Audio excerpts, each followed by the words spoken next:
We all pod down here. We all pod down here.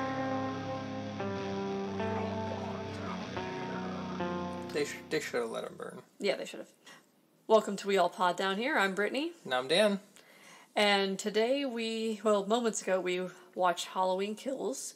We're not going to do a super deep dive. We didn't do tons of research. We're not going to go into like a long plot synopsis like we usually do. We just thought we'd kind of do a quick reaction from what we saw.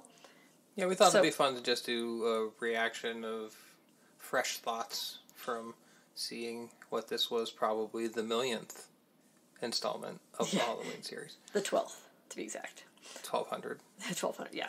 Feels like 1200. Yeah, just, I guess we should throw out up front, we're going to say spoilers. I was going to originally do this spoiler-free, but we realized there's not really a good way to do this spoiler-free. I mean, unless we want to talk about like how they made the movie or something like that. We go into production details or something. Yeah, but I don't want to do that. That's probably going to be... It's a reaction. We're going to react. Hence, there will be plot things given away. It's streaming on Peacock. It's in theaters. If you don't want to have anything spoiled for you, then stop now. Yeah. I highly recommend to watch the movie first. Yeah. I'd be curious if anyone wants to send us messages, tell me their thoughts, because I'd like to hear what other people's thoughts were. Because this movie's been, in the reviews, very back and forth. There's a lot of reviews that are just, like, ripping it apart, and then there's some that seem to be praising it. Yeah, it's divisive. It's very divisive. So, basically, the spoiler is that this is a movie about Michael Myers. He kills people, and at the end, he's not dead. Wow. Shocking! Never saw that. Happened. It's literally never happened. He's always just dead, and it's just some other random guy in a mask stabbing people, playing homage. Absolutely. Maybe it was Leslie Vernon. If it was Leslie Vernon, I could root for him a little more. Yeah. But so, I guess, Dan, you go first. What are some thoughts you have about this? I think it was just okay. It wasn't great. Is it completely terrible? No, but I have a lot of problems about specific things. And I know this is a slasher movie that they don't always have a very strong plot. But Halloween always had a pretty solid running narrative going, and which resulted in varying levels of utter ridiculousness. Mm-hmm. Now, keep in mind with this new trilogy, and this is a trilogy, there's going to be a third movie in almost exactly a year, that everything beyond Halloween 1 is decanonized. It didn't happen. So, Halloween 2, Hospital, never happened. This is just Halloween 1, and then we're going many years later. Do you think Halloween 3 can still be canon? Yeah, because Halloween 3 was never even connected. I know, I just always think it's funny. A really good movie, though.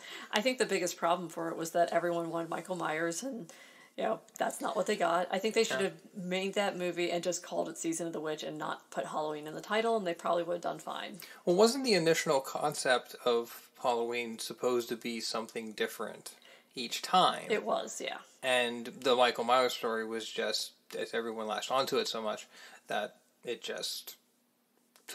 they just went with it. Which I understand, because they never expected to be this popular. It's, I think, to date, still one of the most successful, indie projects ever. For sure. And it put John Carpenter on the map. Yeah. And that soundtrack. Yeah. That's something they can never ruin with these movies, is the song. Yeah. Because the song is genius. Yeah, unless they tried to do their own spin on it and somehow ruined it. But if you just take that straight original John Carpenter Halloween theme, if they took Justin Bieber covering it or something, that'd be a way to ruin it forever. Yeah. But thank goodness they didn't go that far. Yeah. But initial reaction, I have issues with certain things that really harmed this movie for me. Yeah. Do I hate it? No. There are definitely some good things about this movie that I enjoyed. But there are things that I also did not. And I think the third installment had better really end this well. Because that's going to be the kicker. Because I thought the first installment was very good. Yeah, I really liked Halloween 2018. Yeah, 2018 was great. I think that was... I mean, again, I don't like the idea of decanonizing all the others because it wipes out all of the wonderful work of Donald Pleasance and the whole running narrative of Dr. Loomis. Dr. Loomis is one of my favorite characters in horror of all time. So you're taking a really wonderful character and the character that drove the whole franchise for decades and just wiping out pretty much everything he did beyond the first movie. I don't, it doesn't sit well with me, but I can forgive it if what they do with it is really, really good. And the first movie, I forgave it because they did a really good job. You know, with his protege, he passed away, his protege taking over, and his protege kind of went a little goofy, and I can understand why. But with this, there's some reasons why that I feel like they went too far. Yeah. But I would love your thoughts, because I've been rambling long enough. Well, we've been rambling back and forth before we've been recording, so... Yes, we have. So, initial thoughts, like when I started watching it, I was kind of enjoying it. I remember reading somewhere, I think it was on Twitter, there was a bunch of reviews when the critics first were able to review it before we all got to see it. And some of the stuff they were saying was that, like, only watch this if you really want to watch Michael Myers just killing a bunch of people. And I'm like, yes, I do. That is what I want. I don't understand the problem. Now I understand the problem. Because it felt like that this was... They tried too hard to do too many different things. It felt like, yeah, we have over-the-top gory slasher, which I can be fine with if there's a good story. Problem I had with it, like you said, there's some decanonization issues. There's also... We'll get into the scene, the flashback scene in a minute, I think. But my issue, I guess, with a lot of it was, one, we didn't get a lot of Jamie Lee Curtis.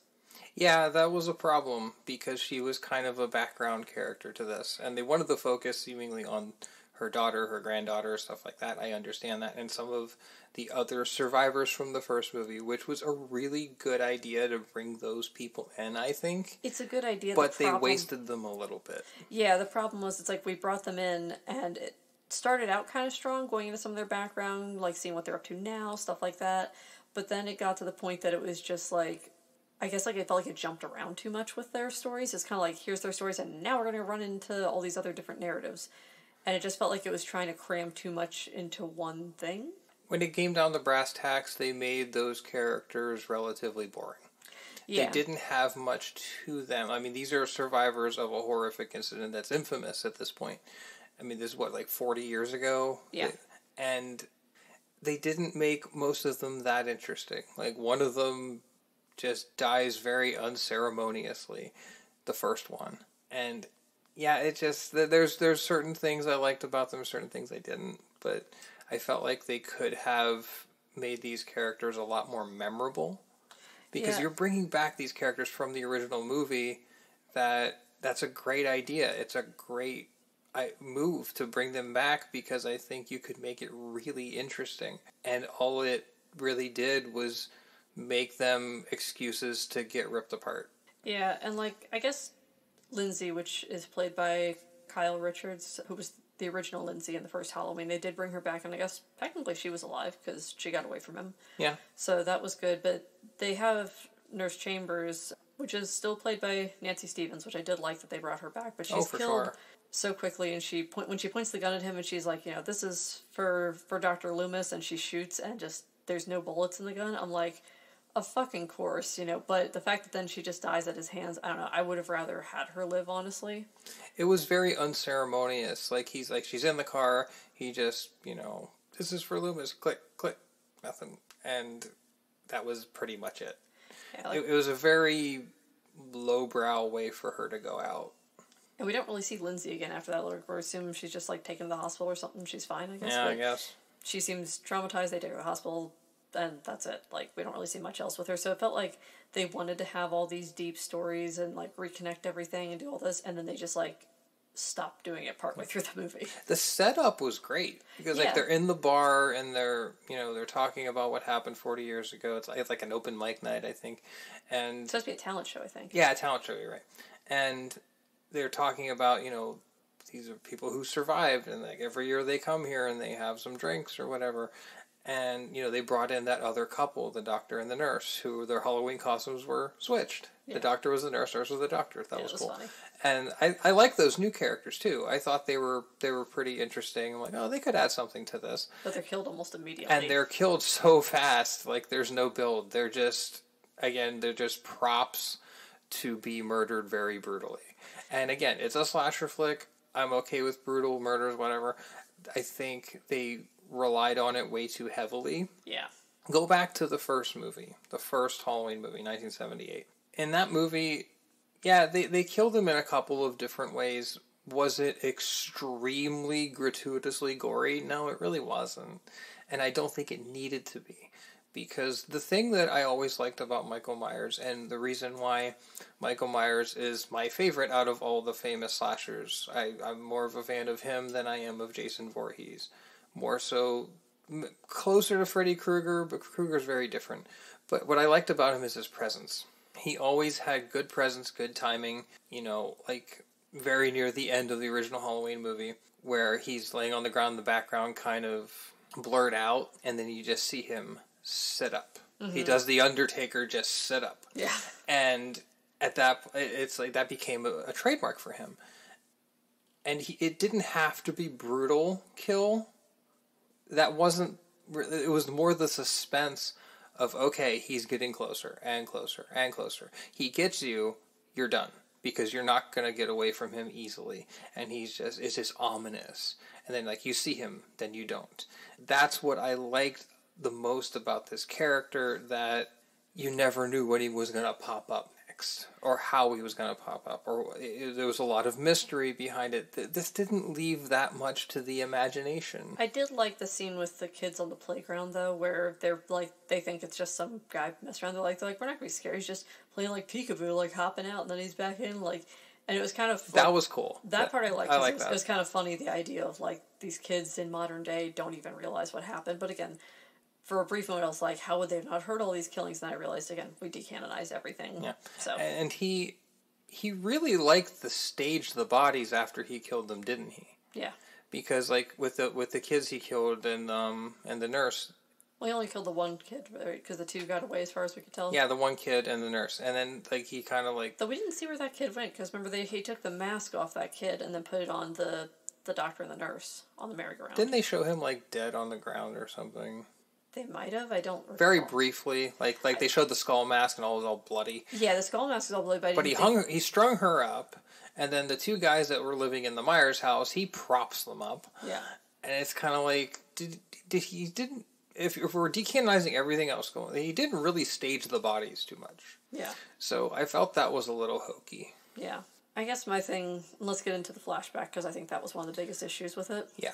So everything's decanonized, but they have a scene where we flash back to see that Officer Hawkins, what happened on Halloween night, how him and his partner basically go into the Myers house. Michael Myers is there. He kills the partner, and then... Because, like, Myers grabs the partner, he's holding him, he's, like, strangling him. Yeah, and he tries to shoot him, but he shoots his partner, and partner dies. And once the partner drops, Myers grabs him and smashes him around, and then he leaves the house. And then at that point, he's out in the front yard, and all the cops are there, and Loomis is there, and they surround him.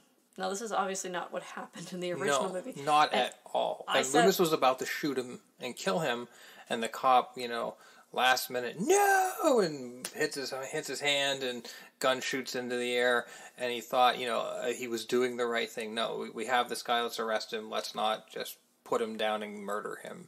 Whereas Loomis had the idea, no, this guy's just pure evil, he's not savable, the only way we can get rid of him is to get rid of him now. In the original movie, the end of the movie is, we talked about it just a second ago, it's kind of blurred out, Myers rises up, he's attacking Laurie, Loomis bursts into the house, shoots him 6 times, he falls off the second-story balcony, and you see his body just laying on the ground. And then Laurie says, I forget the exact quote, but Laurie says something about the boogeyman. Mm-hmm. And Loomis says that, yes, that was the boogeyman. He looks back out, body's gone. He looks on bodies, Myers is long gone. And then we go into, because there's points in the movie where you hear him breathing in the mask. Yeah. Like a heavy breathing. And I really loved that in the first movie, like the heavy breathing. And you heard that when he was just kind of standing there before Loomis shoots him. And that, because Laurie ripped his mask off. Mm-hmm. Puts it back on, you hear the heavy breathing, boom, boom, boom, boom, boom, boom. 6 times, he's fallen out.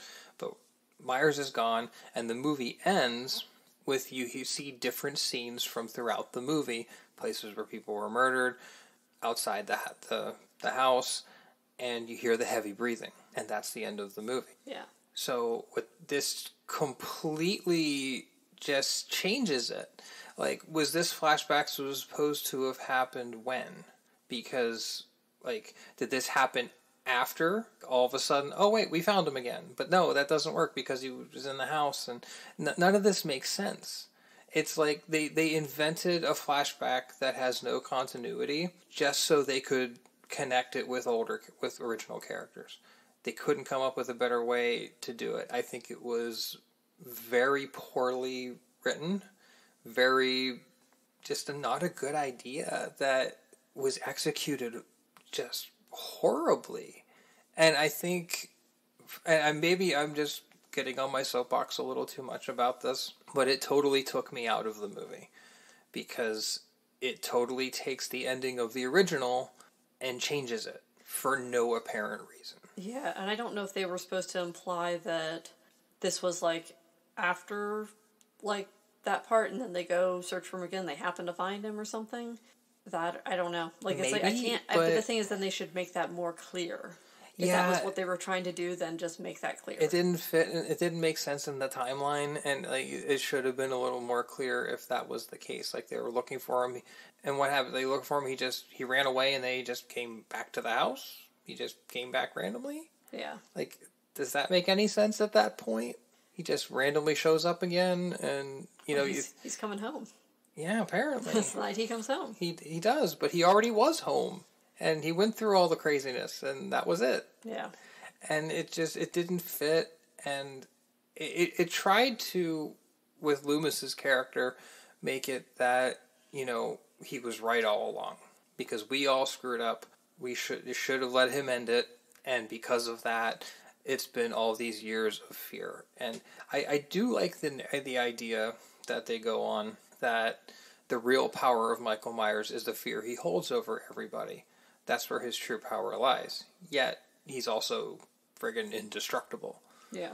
So, I didn't mind that, like, the idea, the concept of, like, him being in your heads is the worst fear of all. I get that. But when he was also brutally, like, dismembering half of this town, I think that's probably the worst part of it. Yeah, and I feel like also that it felt like they were trying to do this real deep narrative with that, and it almost felt like how they do that in Candyman, but I liked the way they did it in Candyman. Candyman was brilliant. Yeah, and I'm talking about both original Candyman and the newest Candyman. Yep, the new Candyman was great. And they had like a real deep narrative with, the Black Lives Matter movement, which I'm going to throw it out there for anyone listening, we 1,000% support. 100%, yes. Well, 1,000%, 1,000,000%, absolutely. My thing is, I don't want to get too much into Candyman, A, because I don't want to spoil it, and B, I've thought about us doing it, but I thought, you know what, there's a lot of podcasts that actually have people of color that have been doing it, and I'd rather have their voices go into it a lot more. Agreed. But, again, more like I felt like they wanted to have this, like, deep narrative like that in Halloween Kills. They wanted to have, like, that he's actually the embodiment of fear, like, fear gives him power, that kind of stuff. And he's making them monsters, because the whole thing about, like... Yeah. The one character, he basically started a raving mob at the hospital. Yeah. And there was that escaped convict from the first movie in this new trilogy. And then he comes back because he tried stealing the couple's car in the beginning, and he wrecked it, and he was all beat up, and he just needed help. And he's in the hospital, and they it's him, it's Michael Myers. Even though, if you look at Michael Myers' build, he's pretty tall, not like... skinny, but he's not he's not like overweight or anything. He's very big, tall, kind of muscular looking guy. This guy was like 5 foot nothing. Like a fat little mental patient. He was Pigman. I had to get a Seinfeld It was reference. Pigman.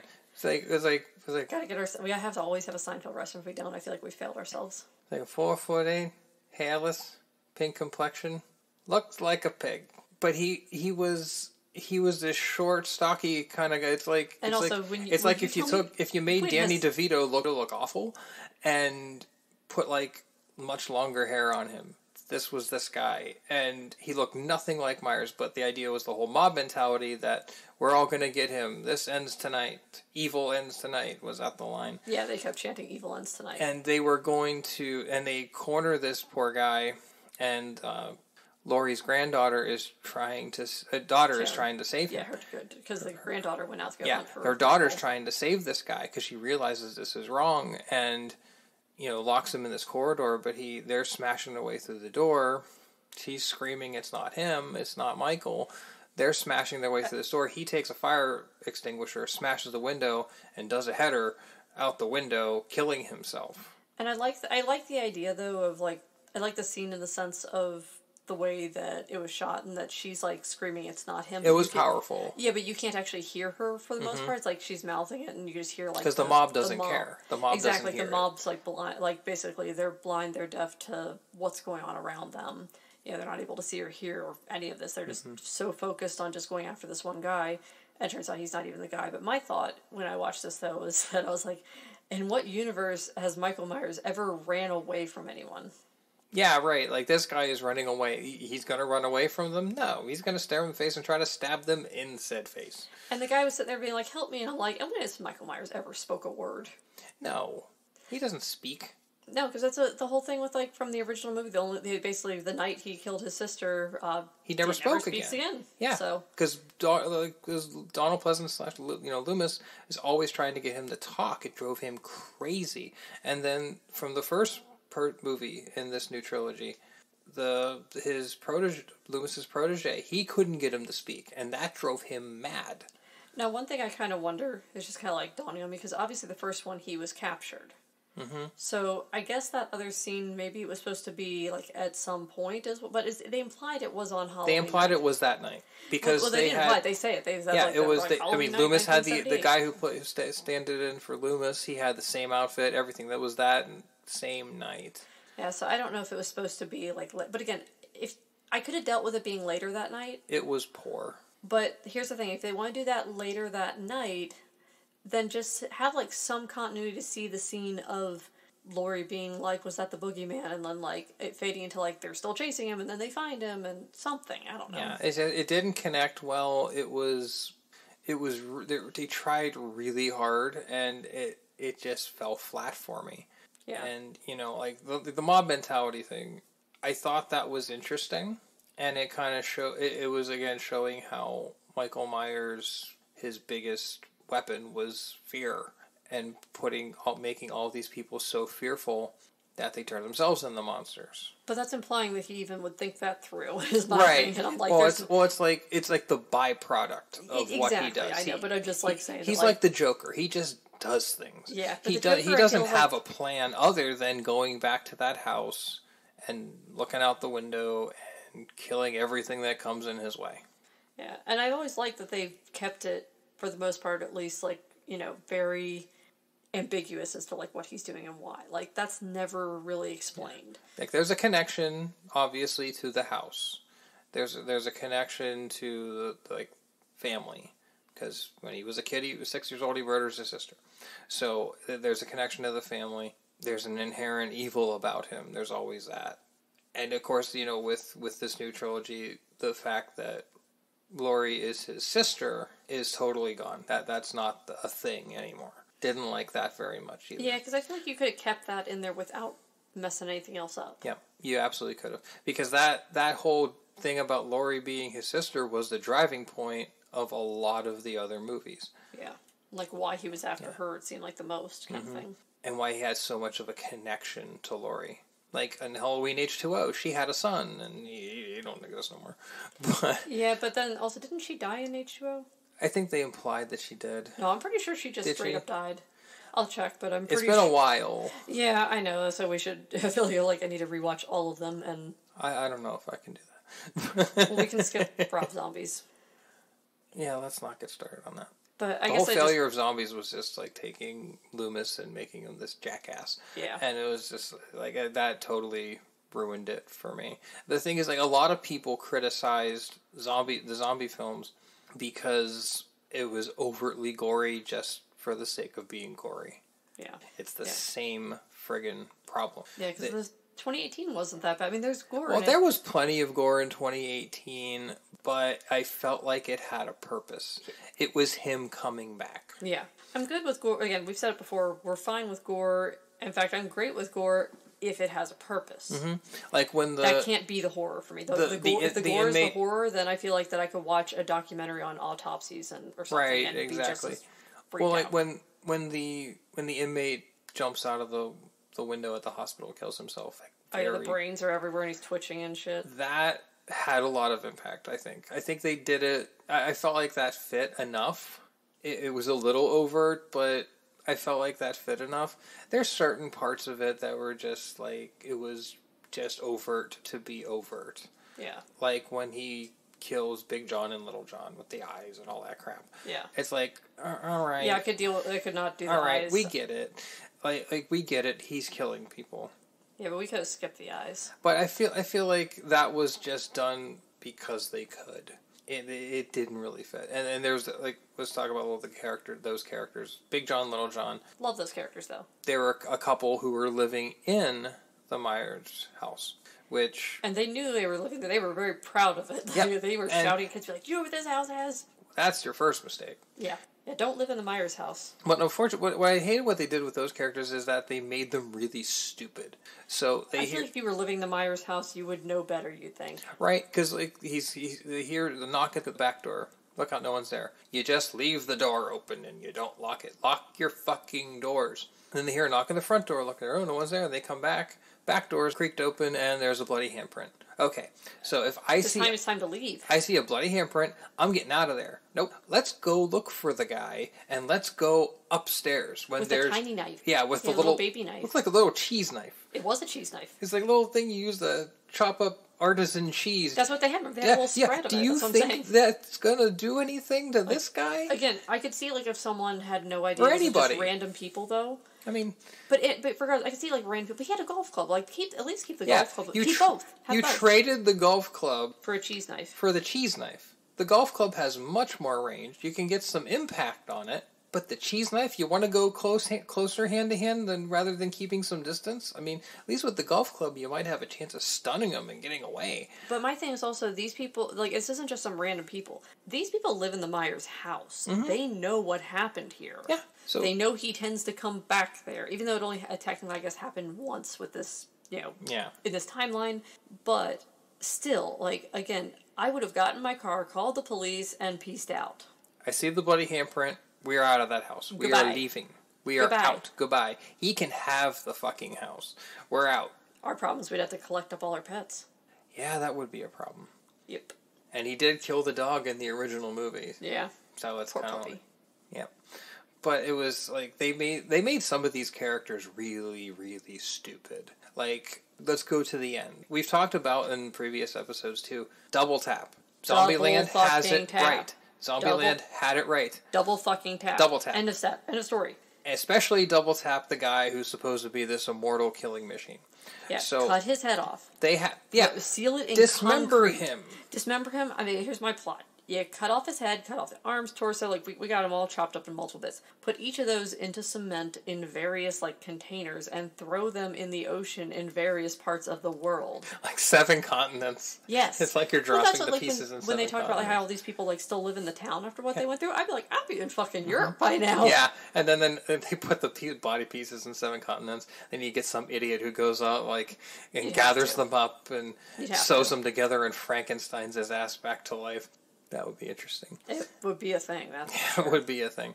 But, so we get to the point where he's in the house, and he kills Cameron, and he's after Laurie's granddaughter, and then the mother shows up, and kind of pulls the mask off of him at one point. She lures him out, and she drops the mask. He goes and grabs it, and then, he's surrounded. All the townspeople surrounded him. You know, they're there with their pitchforks and all that. So they've got him surrounded. Okay. This is like the coup de grace. All these people who've been victimized by this guy, they've got him cornered. And they just start beating the shit out of him. Laurie's daughter stabs him in the back of the neck. With his own knife.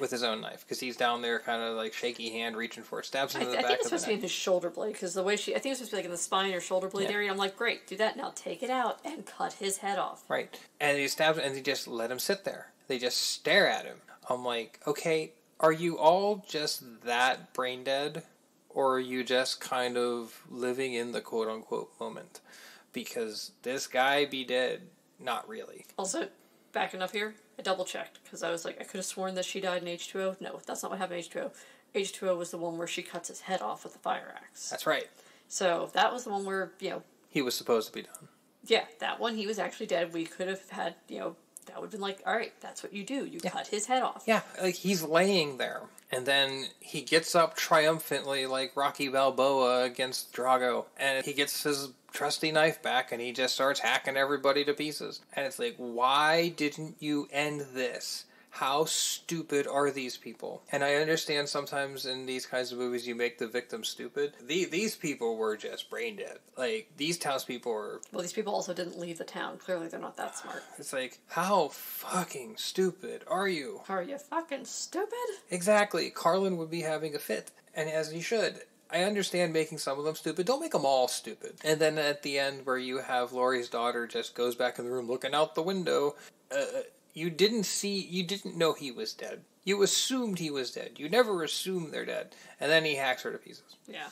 And also, side note, double checked. Halloween Resurrection is the one that Michael kills Laurie, I think. And then, it's when she removes his mask, he stabs her and throws her off the roof, she dies. Yep. But it also happened in the fourth movie. She's not even, I think, in it, but it's about her daughter. Remember daughter Jamie? Mm-hmm. And she actually was dead from like a car accident or something stupid. And it's just like, really? You're gonna have her just like be dead from a car accident? So I'm okay with them decanonizing both of those. Yeah, a certain thing, they made mistakes along the way. But like, I think decanonizing the second one was a definite mistake. The second one you could have left alone. And again, I'm okay with doing that with a new timeline and a new spin kind of thing, because we went in with an open mind. The first one was really good. I still think I was excited that first for this. movie, I took off work for this. Yeah, I still think this movie, the first movie, held up.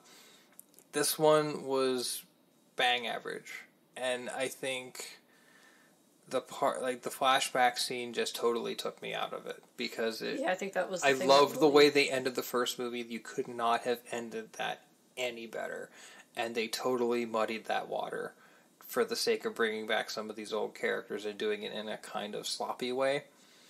So the way this whole thing ends is there's kind of a deep conversation between Laurie and Hawkins, and they're talking about how, the whole thing about fear and everything, and it should have ended on that night 40 years ago. And they set the next one up, I think, for it to be, they're the ones who have to end this. I feel like they're going to kill Jamie Lee Curtis again. Maybe?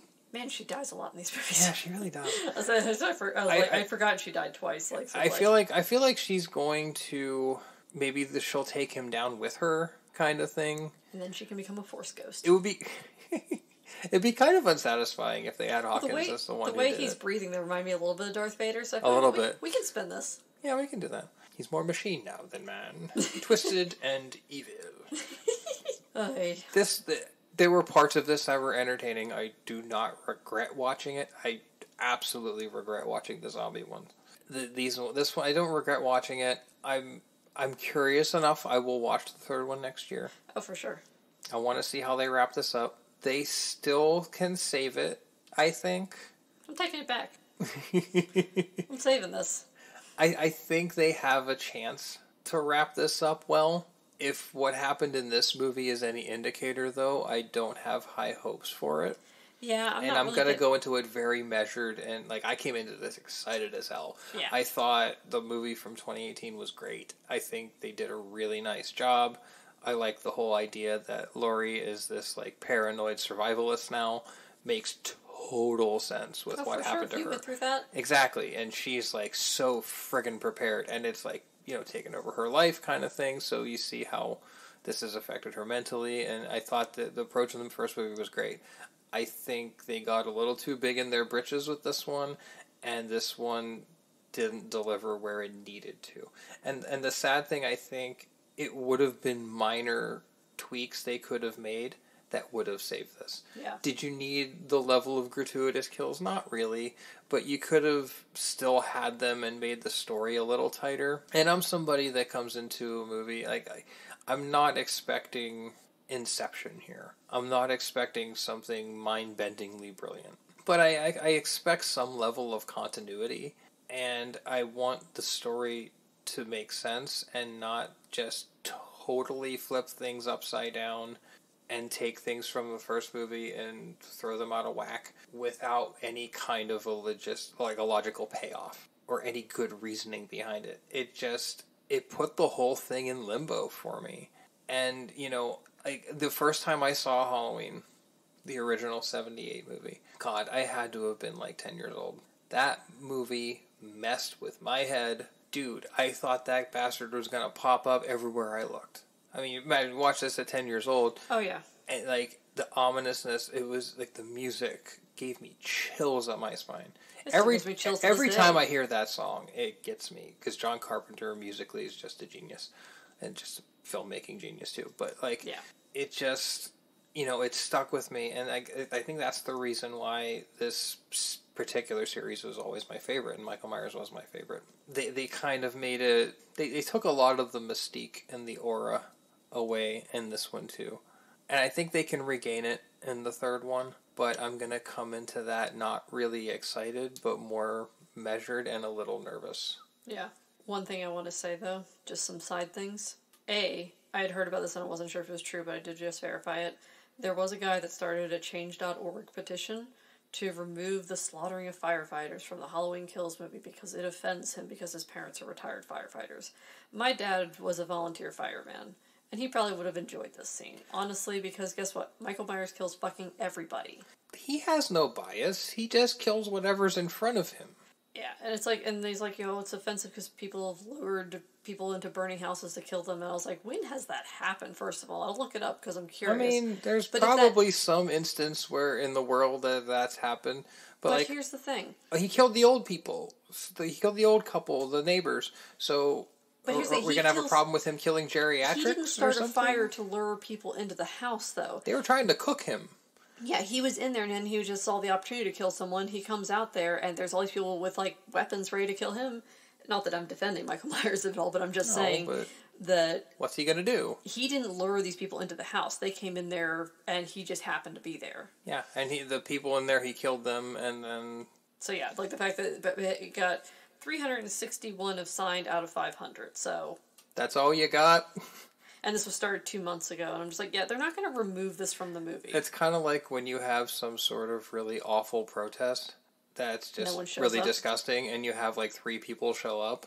It's one of those things. It's fun for people like me to see that happen, though. Sure, but it's kind of yeah, no. Well, it's how many police does he kill? In movies like this, how many cops always get brutalized?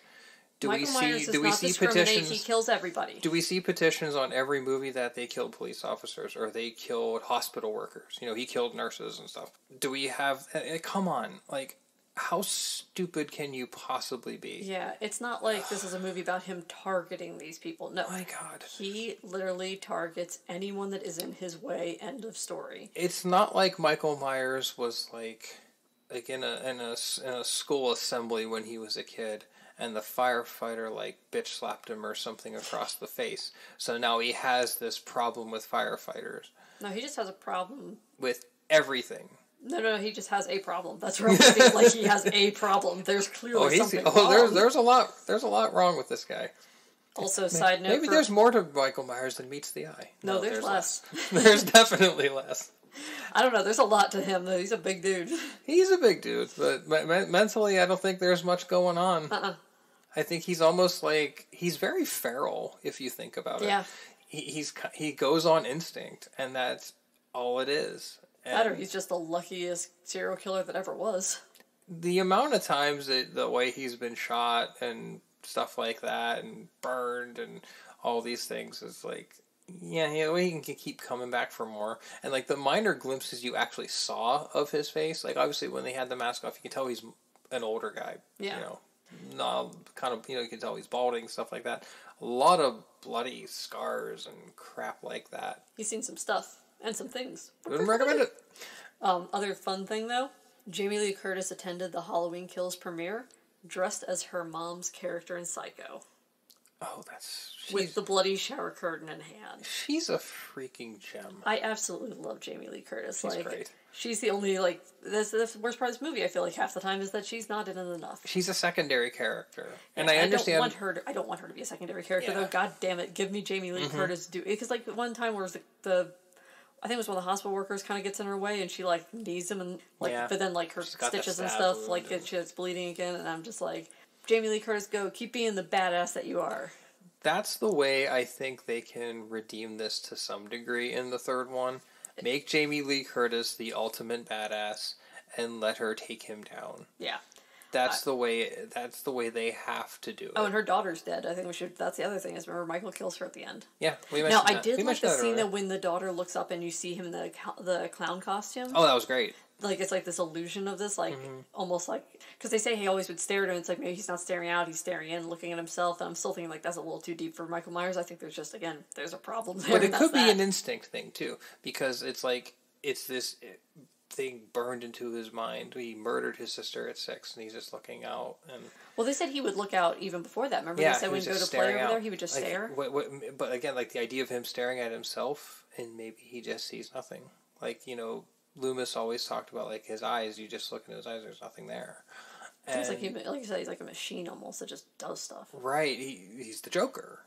This less planning. Yeah, I was gonna say less planning. I mean, the Joker says he doesn't plan things, but he has kind of a crude outline. Yeah. This guy is pretty much like instinctually go back to the house, and we'll see what happens on the way. He's like a salmon. Mm-hmm. He's a salmon. One of these days, I'm going to get good at drawing. I'm going to draw Michael Myers as like a salmon. As a salmon? Yeah, as a salmon.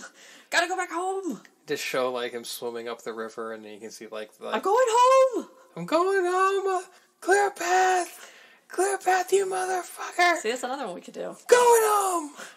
Falling Down is one of the greatest movies of all time. But I was saying, we can make Michael Myers like him, like have him, like I'm going home! Because that's where he's going home! Mm-hmm. Make him Falling Down, man. Yeah.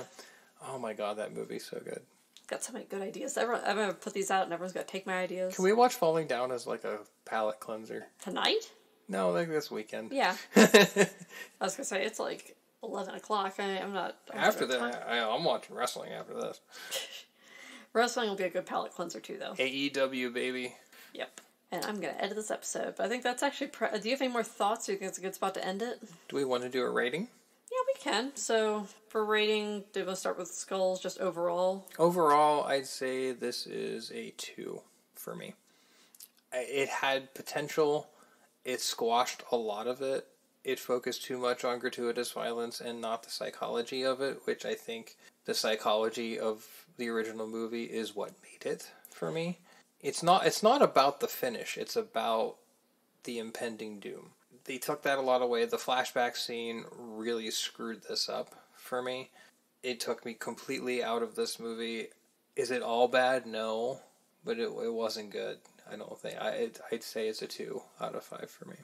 Yeah, I'm kind of torn between a 2 and a 3. I think I'm going to go 2 as well, though, because originally while watching it, I liked it a lot more, I think, as I was like watching it, and then like it started sinking in more. At one point, though, like, when we realized that, I was like, wait a minute, that didn't happen with the scene of him, like the flashback scene. The flashback scene immediately took me out of it. But here's the thing: I sat there for a few minutes, and I was like, "Fuck, is this going to be another Bernstein Bear situation that we're going to find out this is the ending, or like the ending we remember didn't really happen? We got to go check. No.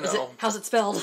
But yeah, no. So because if that happened, I'd be just my head. Oh, that would have destroyed me. Because, like, I remember the original movie ending very specifically. Yeah, but I'm just saying that, like, could you imagine if that's not what actually happened and you and I are just remembering it wrong? It's just like... Oh, God, that'd be the worst. Yeah. Thank goodness that's not the case. No, I double-checked it. I was like, oh, God. How's Bernstein spelled? Good Lord. That's usually my first go-to when something goes wrong. But yeah, so I'm going to give it a 2 as well. I feel like that it's not, like, the worst... As a kind of torn between that and a 3, I think I'm going to go 2, though. I mean, some of the original sequels were definitely worse than this. Yeah, for sure. But some of them were also much better than this, too. Yeah. So I think 2's fair. For scares, I'm going to go with 3, because I feel like that... It had moments. It had moments of the whole, like, impending doom with Michael. He would show up and then not.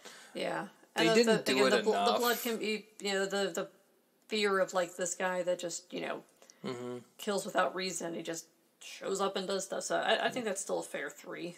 Yeah, I would go with the 3 as well for that. I think that's very, very fair. What about music? Music's a 5. Yeah, it has to be, just because, like, as long as they have... Well, we should probably talk about that. At the end, during the credits, after listening to the Halloween theme a bit, we get to listen to Ghost's song, Hunter's Moon. And Ghost is a band that I fucking loved their first album. I saw them on tour without realizing it was Ghost at first. Like, I hadn't heard of Ghost, I should say. We were watching Opeth. It was Opeth, Mastodon, and Ghost. Ghost opened. And I had gone down to the basement, I think we were in the Fillmore in Maryland, and to go to the bathroom, and down there in the bar area they have these TVs. And I look up at the TV and I'm like, is King Diamond here?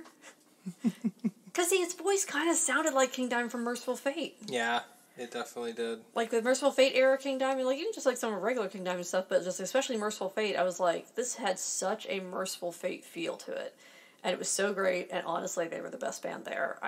And that was at the time, obviously. They then put out their second album, and my former manager and I speculated that we thought they sold the band to someone else, and that it wasn't them anymore, because they kept it secret. I mean, we kind of know who it is now, but like at the time, they tried to keep it secret who was in the band, and we're like, maybe they sold the band to someone. This isn't really them anymore. Well, the crazy thing about Ghost was that I knew who the singer was right away. Just because of how he sounded.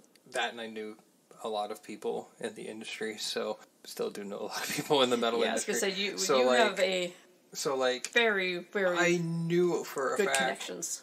That it was Tobias Forge from Repugnant. I knew it was the guy from Repugnant. Most people didn't, so I didn't really talk about it, but... Yeah, because they were trying to keep it secret, so you don't want to screw that up. Yep. But, their first album was great. Saw them when they played Maryland Death Fest. It was amazing, an amazing show. Saw them in New York City headline. It was an unbelievable show. And then the second album came out. Did you see them also on the Opeth Mastodon Ghost? I did. Okay. And that's the last time I saw them. And I thought they were okay. They weren't as good as they were before. So imagine how good they were before that. They were just mind-blowingly good. Yeah, because they were great on that tour. That was before the second album came out, though. Was it? It absolutely was, because I got so into them, and then like a year later, the second album came out. Yeah, that second album was 2013. Yeah, and and it wasn't good. That show was 2012 or 2011. Yeah, that was 2012. I thought it was. April to May 2012. That was a good tour. That was one of the worst Opeth shows I've ever seen, and I've seen Opeth like 20 times. But Mastodon was solid. Mastodon wasn't bad, but I just... Mastodon's typically pretty solid. I enjoy Mastodon. Opeth was one of my favorite bands for a long time. Some of their newer stuff now is pretty solid, but at that point it was kind of like a shock to the system, because they went from like progressive death metal to kind of like a 70s prog rock kind of thing, which it was, and the early efforts were okay, but they definitely got a lot better. Yeah. We've gone down the metal rabbit hole, which we could go down all day long. Yeah, I was excited, though, because I was like, as soon as I heard it, for 1 second, I thought I saw the bottom of the screen Ghost, and I heard the voice, and I was like, oh my god, I was like, Ghost has really made it at this point. Like, I knew they'd be getting big, but man, I was like, and it's an exclusive song for the soundtrack. So. Was it? Okay, I didn't know it was exclusive, but yeah. So... And that was great. And honestly, the highlight of the movie for me was the credits rolling with that Ghost song. We were rocking out. Yep. That was a great song. Yeah, I need to listen to some of their other stuff. I kind of gave up after the second album and just haven't even given the rest of a chance. Some people have. I've listened to a lot of their stuff after that, and it's been kind of varying for me. I mean... You're a lot more keyed into the industry, though, than I am, so... Yeah, but, give me Powerwolf all day long. Oh, gosh, Powerwolf's the best. Powerwolf need to make a movie. A movie about the Beast of Gévaudan? Mm-hmm. Absolutely. And it's just them running around killing people? Yes, as werewolves killing people. I would approve and then playing concerts. I would pay all the money. Here's a blank check. Write any amount and I will pay it. Your Peter impression is always so good. Yeah. But yeah, so let's get back to our ratings before we go off on such a tangent. I think my Herbert's better. Oh, God. We cannot... I'm not going to renew our Disney passes if you don't promise me not to go as Herbert. I still want to go on a Disney cruise dressed as Herbert. I'm okay with it if we do it on the Halloween cruise. I'll let you do it there. You'll let me do it? I'll let you do it on there because I feel like Because that's exactly where I wanted to do it and you said no. Yeah, but I feel like now I'm just like, I'm kind of at the You point just of, don't care at this my, point? my level of fucks given has gone, like, ever since, like, COVID stuff, like, yeah, over the last, like, almost 2 years now. Ever since the plague of COVID and Chapek, we're done with it. My level of fucks are just gone. But yeah, so, back to the rating. So we both agree that the music's a 5, John Carpenter's a goddamn genius. Yep. Listen to Carpenter Brut, which is one of the best electronic groups out there. And if you're really into that kind of music, there's a documentary called The Rise of the Synths that he narrated and was a part of. That's really, really outright wonderful. So if you really want to learn a lot about that kind of music and how it's become such a big thing, check that documentary out. It's definitely worth your time. For sure. So for our little ghost emojis, which is effects.